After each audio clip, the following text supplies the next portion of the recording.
In the day's other news, the U.S. House of Representatives opened a drive for the first major gun control measures in 20 years.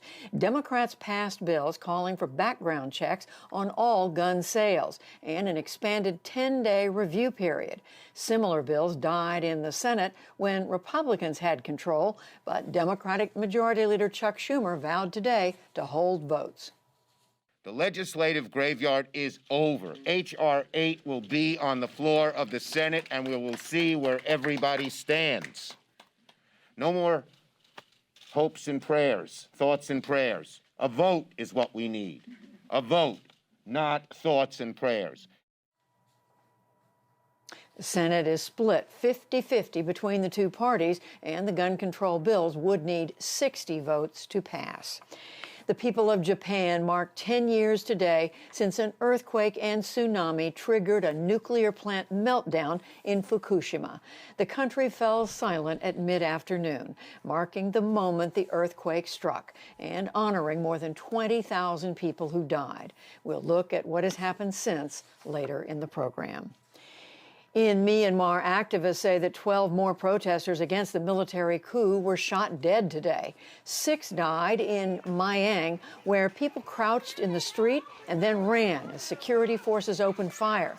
Killings were also reported in 4 other cities.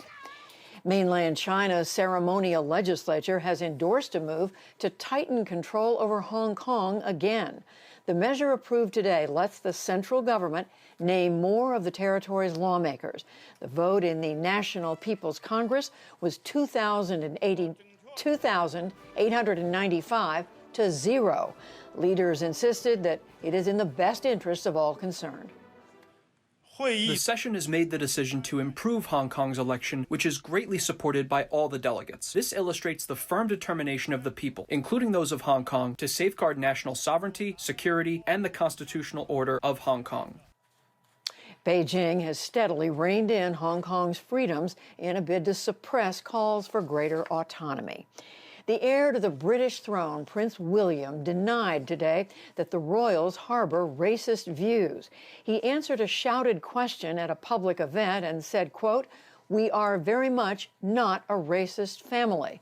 The allegation came from his brother, Harry, and sister-in-law, Meghan, who is biracial.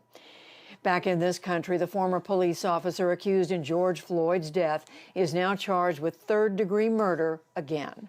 A judge in Minneapolis reinstated the charge against Derek Chauvin today. That is in addition to second-degree murder and manslaughter. The ruling came as jury selection continued. New York's Democratic Governor Andrew Cuomo faced mounting pressure to resign today over alleged sexual misconduct. A bipartisan majority of state lawmakers called for Cuomo to quit after an aide reportedly accused him of groping her. New York City Mayor Bill de Blasio joined in the demand.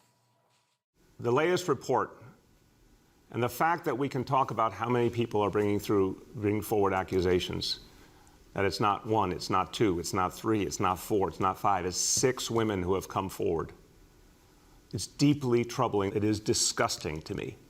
And he can no longer serve as governor. Cuomo denied the latest misconduct claim and has refused to step down. Late today, the Speaker of the New York State Assembly authorized an impeachment investigation into the governor.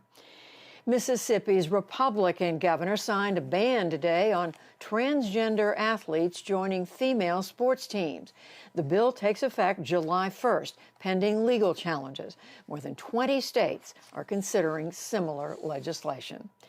In economic news, new claims for unemployment benefits fell to 712,000 last week in a sign that layoffs are easing. That news and the COVID relief package boosted Wall Street. The Dow Jones Industrial Average gained 188 points to close at a new record, 32,485. The Nasdaq jumped nearly 330 points, 2.5%, and the S&P 500 added 40 for another record close. Still to come on the NewsHour, the many ways American life has changed over the past 12 months. Japan reflects on the Fukushima disaster on its 10th anniversary, and much more.